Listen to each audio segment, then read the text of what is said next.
Good morning, class, and welcome to our continuing lectures on climate dynamics, climate variability, and climate monitoring. Today, we will discuss the methods of measuring total radiation flux density or long wave radiation flux density. In order to measure the net radiation, the device that is typically used is called a Pyrradiometer. Here again,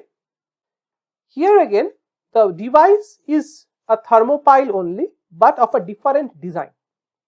This system has both an upper and a lower sensing element, and the key difference is it is not enclosed by any glass hemisphere, so that the sensors absorb both long wave and short wave radiation. Because the glass initially eliminated the long wave radiation, now that we are not adding any glass hemisphere, it is absorbing both long wave and short wave radiation. So at the bottom it's absorbing S upward plus L upward, at top it's absorbing SG plus LD.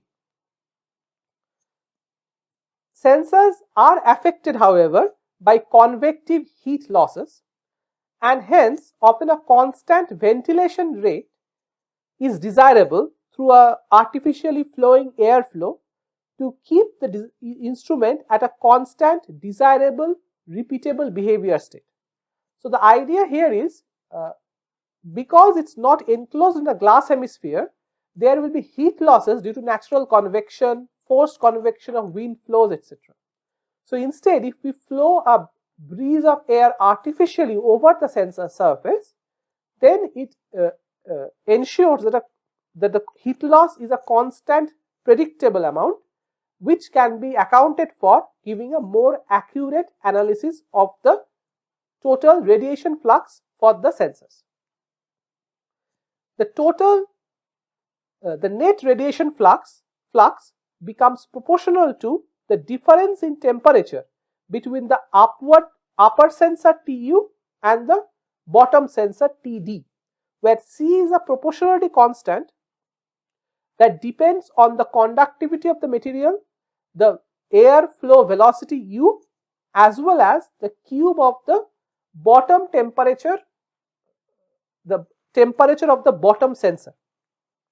Okay, so this constant of proportionality itself is dependent on the temperature of the bottom sensor as well as material properties like conductivity K between these two sensors and the flow velocity that is being maintained for air at the top of these two sensors. So this has to be evaluated through calibration process.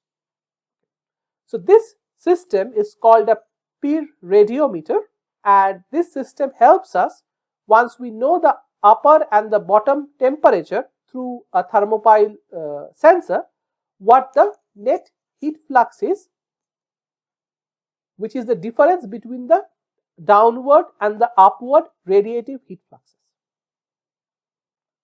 Now, this is a standard design. However, in some designs, for better accuracy, we do not want to have this heat loss through natural or forced convection systems. So in this case, instead of a glass dome, we can use polythene sheets. So here is a Pyrradiometer, top sensor, the bottom sensor is a symmetric bottom sensor at the bottom, and this glass, instead of this material is made up of glass, this material is made up of a polythene sheet which is inflated with nitrogen or air. The polythene allows entry of both short wave and long wave radiation. So the problem that glass domes have, that is eliminated.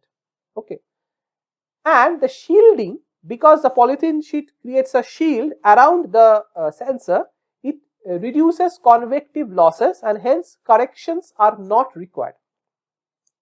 The problem with this polythene covered sheet is this polythene is not a very rigid material. So you need a pressurized nitrogen and air flow that needs to be replenished. So this system requires a pump or a gas supply to keep the polythene dome inflated.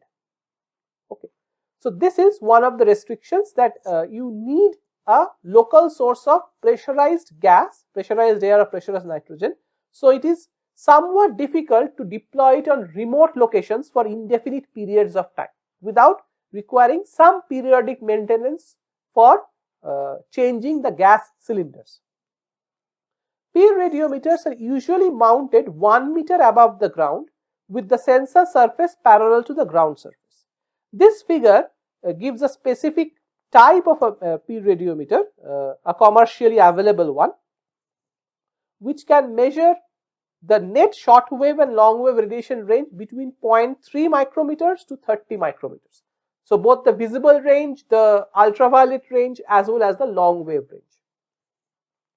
Two black radiation absorbing plates act as sensors, one facing upward and one facing downward. Each transfers the energy absorbed to a separate 90 junction copper constant and thermopile. So thermopile is again a series of thermocouples. So it's a bimetallic bead made of copper constantan, and there are 90 thermocouples in series to improve the sensitivity of this thermopile. Okay. And the specific type of material here is lupolene, is a special type of polythene or a like a polycarbon kind based transparent material. Lupolene domes shield the thermopiles from wind and moisture, and it is essentially transparent to radiation between 0.3 to 60 micrometers. Okay. For long-term applications, as we have said, fittings permit attachment of a nitrogen source for continuous purging. Alright. So that is the process used here. So we have looked at shortwave radiation and net radiation evaluation. Now we want to evaluate long wave radiation, and the sensor that is used for that is called a Pyrgeometer, okay, which is used for measuring long wave radiation. These are basically modified versions of Pyrradiometers only. The only difference is in it has two configurations, because you have an upwelling long wave radiation and a downwelling long wave radiation. So let's first discuss the upwelling long wave radiation. In this configuration, so Pyrradiometer has two sensors, a top sensor and a bottom sensor. In this configuration, the bottom sensor is capped by an internally blackened aluminium cup, which is kept at a known reference temperature T0, so that the bottom sensor measures sigma T0 to the power 4 only. So it's a internally blackened aluminium cup, so it acts as a hemispherical black body which is kept at an isothermal temperature of T0. So whatever the sensor is measuring is the heat flux, radiative heat flux coming from this blackened aluminium hemispherical cup, which will be sigma T0 to the power 4. The top sensor is a conventional pyrradiometer which measures Sg plus Ld. Okay. So what we are getting therefore is that the downward short wave radiation and the downward long wave radiation Sg plus Ld minus the radiation emitted by this hemispherical aluminium cup at the bottom minus sigma T0 power 4 is equals to the instrument constant into the difference in temperature T of the upper sensor and T of the bottom sensor. Now T0 is known, we are fixing it. So this term is known, Tu and Td are being measured by the thermopile anyways, C is known.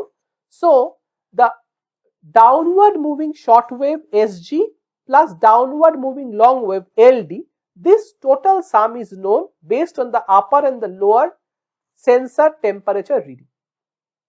Now along with this, if we have a pyranometer, a typical pyranometer that measures Sg, also present in the instrument set, that will measure Sg only. So this measures Sg plus Ld, this measures Sg.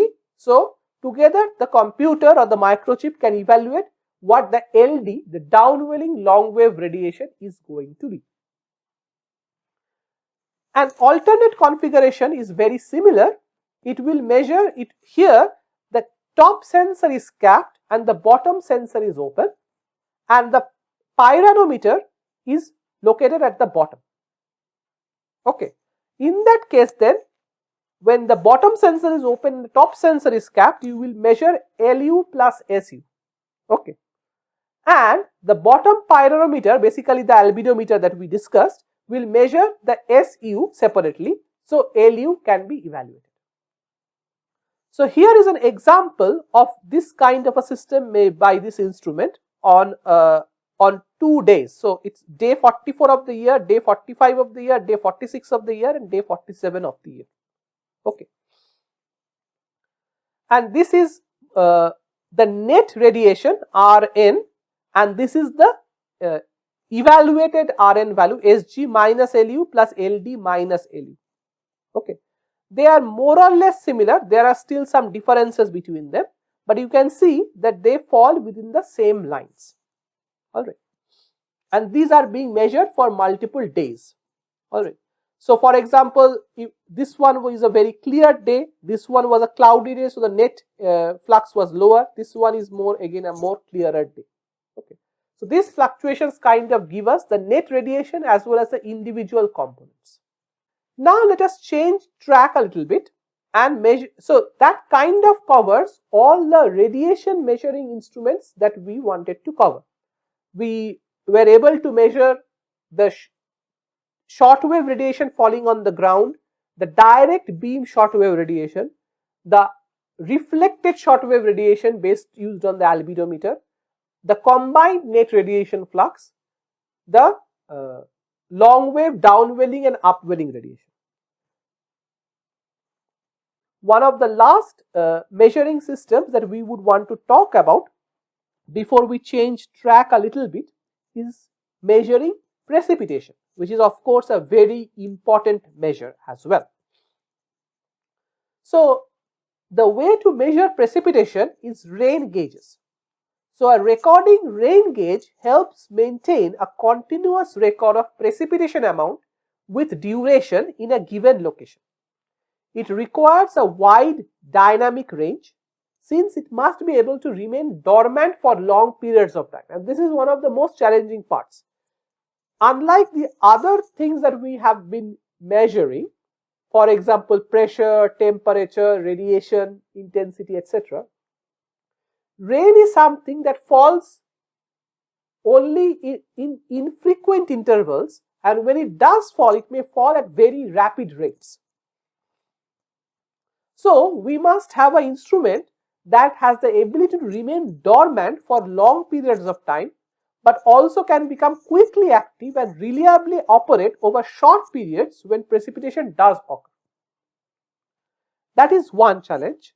The second challenge is the rain collector, because we are collecting the rainfall, must be automatically emptied and at a rapid rate at fixed collection level, so that we can measure the volume of rain that is being collected.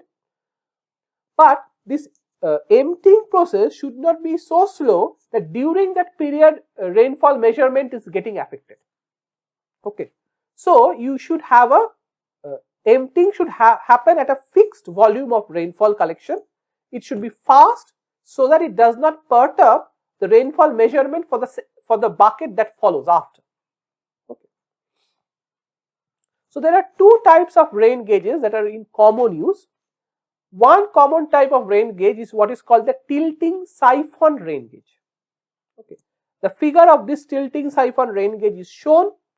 You have this bucket which is collecting rainwater, and there is a pen which is connected to a float. A float is something that floats on the level of water.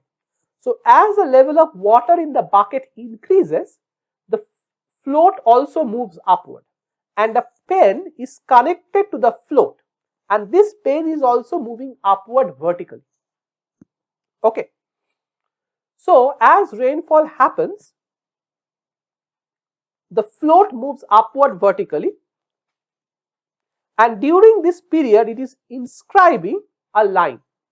This line is so this is the graph. So it is rotating, it is wrapped around a slowly rotating cylinder. Okay. So as the pen moves upward vertically and the cylinder slowly rotates around it, the line it inscribes, this pen inscribes, is kind of a monotonically increasing line with a fixed slope, with a certain slope.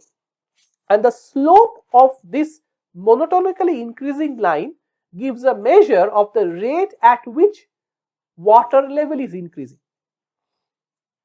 So, for example, if the if this is, for example, circumference movement of a cylinder by 30 degrees, right? This has moved up to this point. Okay. However, if the rainfall is much more gradual, then the movement may be like this. And if the rainfall is very rapid, the movement can go like this. Very quickly it will move, so the cylinder will not have a sufficient chance to move, make a same angular sweep. Okay.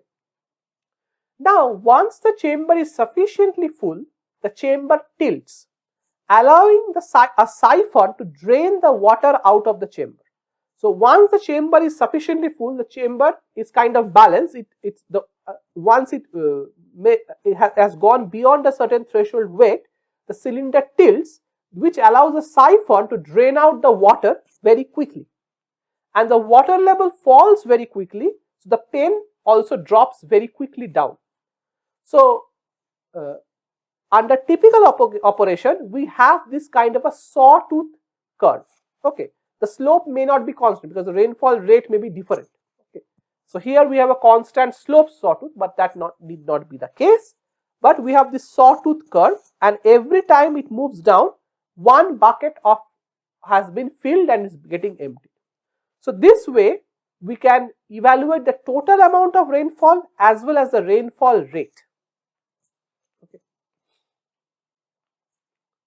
The next type of measuring system is called the tipping bucket rain gauge.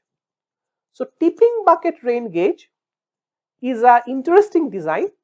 Basically, it has a seesaw mechanism with two buckets at the two arms of your seesaw. So, here is the two small crevices. Okay. So, these are small recesses where water can accumulate, and this is the seesaw system. Okay. At a standard configuration, one of the arms is up and the other arm is down. Alright. And this funnel, which is collecting rainwater, this funnel kind of directs the rainwater to the upper arm of this seesaw bucket, the bucket which is present in the upward arm of your seesaw. Okay. As the bucket fills up, the weight increases and eventually a pivot happens. Okay.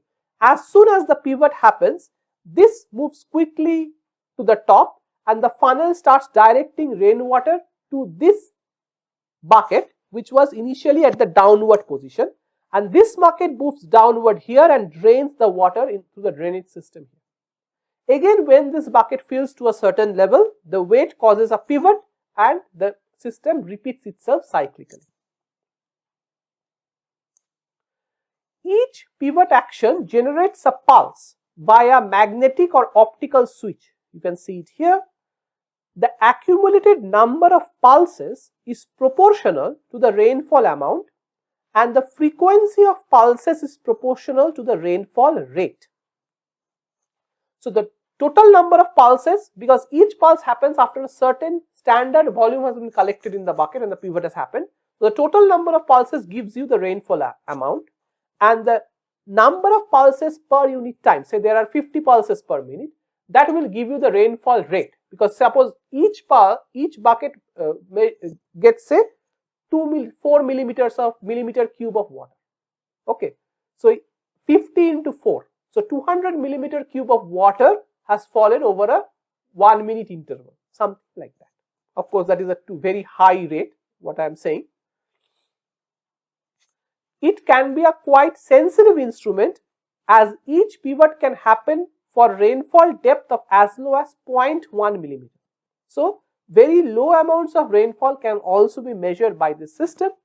So, if B 0.1 millimeter is the depth at which the pivot occurs, and if N be the total number of tips, and if T1, T2, Ti, Tn be the times at which the pivots have occurred, So the time also is recorded as the pulse comes.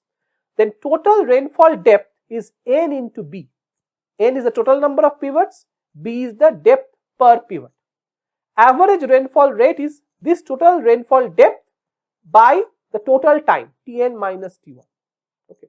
And instantaneous rainfall rate around a certain time Ti is the pivot depth b by the time interval between the two successive pivots at that instant of time. So you can get instantaneous rate, total average rainfall rate, total rainfall, all of those things using this tipping bucket rain gauge. Okay, so we will stop here today. We have covered a set of instruments that are primarily ground based in situ measuring instruments for measuring the various meteorological and climatological characteristics in the ground. In the next lecture, we will look at upper air measurements, also called radiosondes. Okay. Thank you for listening and see you in the next class.